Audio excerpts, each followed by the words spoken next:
Knowledge spillover. Knowledge spillover is an exchange of ideas among individuals. In knowledge management economics, knowledge spillovers are non-rival knowledge market costs incurred by a party not agreeing to assume the costs that has a spillover effect of stimulating technological improvements in a neighbor through one's own innovation. Such innovations often come from specialization within an industry. A recent, general example of a knowledge spillover could be the collective growth associated with the research and development of online social networking tools like Facebook, YouTube, and Twitter. Such tools have not only created a positive feedback loop, and a host of originally unintended benefits for their users, but have also created an explosion of new software, programming platforms, and conceptual breakthroughs that have perpetuated the development of the industry as a whole.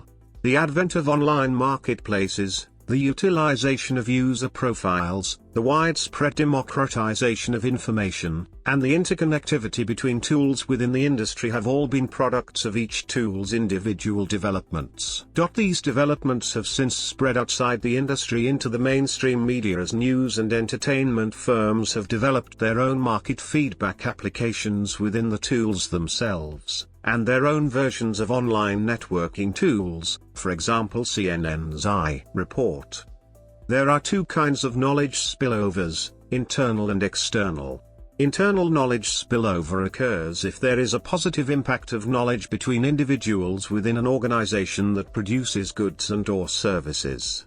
An external knowledge spillover occurs when the positive impact of knowledge is between individuals without or outside of the production organization. Marshall-Arrow-Romer, MAR, spillovers, Porter spillovers and Jacobs spillovers are three types of spillovers. Marshall-Arrow-Romer spillover. Marshall-Arrow-Romer, MAR, spillover has its origins in 1890, where the English economist Alfred Marshall developed a theory of knowledge spillovers. Knowledge spillovers later were extended by economists Kenneth Arrow, 1962, and Paul Romer, 1986. In 1992, Edward Glaser, Hedy Callell, Jose Skiinkman, and Andre Schleifer pulled together the Marshall-Arrow-Romer views on knowledge spillovers and accordingly named the view MAR spillover in 1992.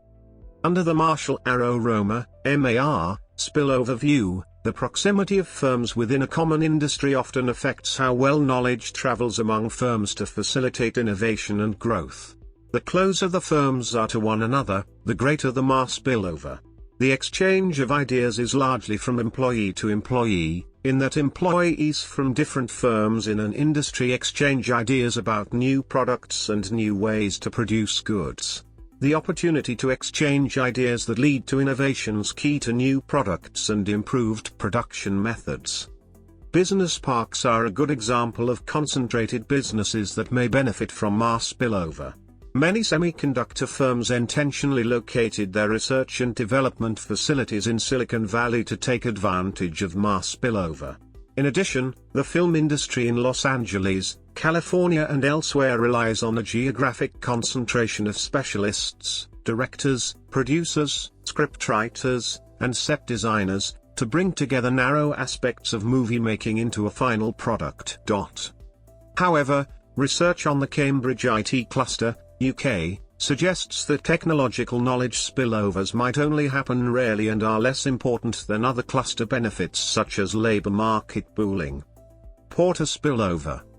Porter, 1990, like MAR, argues that knowledge spillovers in specialized, geographically concentrated industries stimulate growth.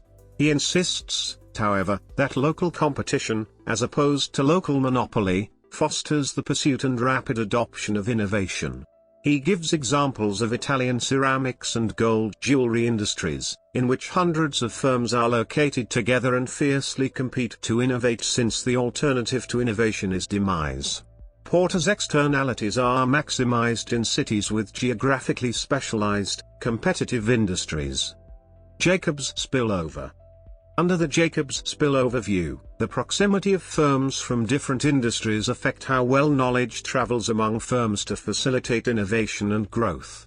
This is in contrast to MAR spillovers, which focus on firms in a common industry. The diverse proximity of a Jacobs spillover brings together ideas among individuals with different perspectives to encourage an exchange of ideas and foster innovation in an industrially diverse environment. Developed in 1969 by urbanist Jane Jacobs and John Jackson, the concept that Detroit's shipbuilding industry from the 1830s was the critical antecedent leading to the 1890s development of the auto industry in Detroit, since the gasoline engine firms easily transitioned from building gasoline engines for ships to building them for automobiles.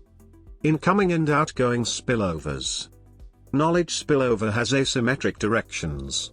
The focal entity and receives or outflows know-how to others, creating incoming and outgoing spillovers.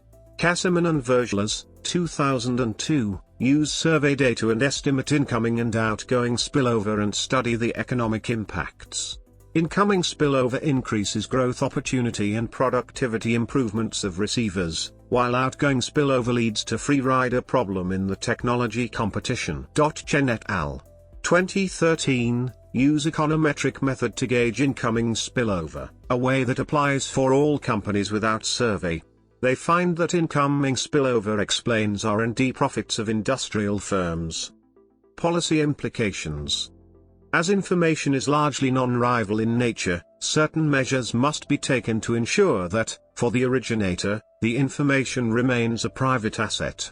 As the market cannot do this efficiently, public regulations have been implemented to facilitate a more appropriate equilibrium. As a result, the concept of intellectual property rights have developed and ensure the ability of entrepreneurs to temporarily hold on to the profitability of their ideas through patents, copyrights, and other governmental safeguards. Conversely, such barriers to entry prevent the exploitation of informational developments by rival firms within an industry. On the other hand, when the research and development of a private firm results in a social benefit, unaccounted for within the market price, often greater than the private return of the firm's research, then a subsidy to offset the underproduction of that benefit might be offered to the firm in return for its continued output of that benefit.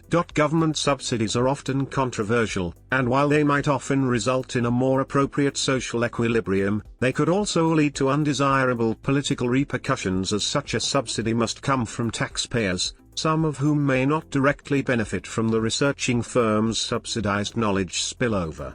The concept of knowledge spillover is also used to justify subsidies to foreign direct investment, as foreign investors help diffuse technology among local firms.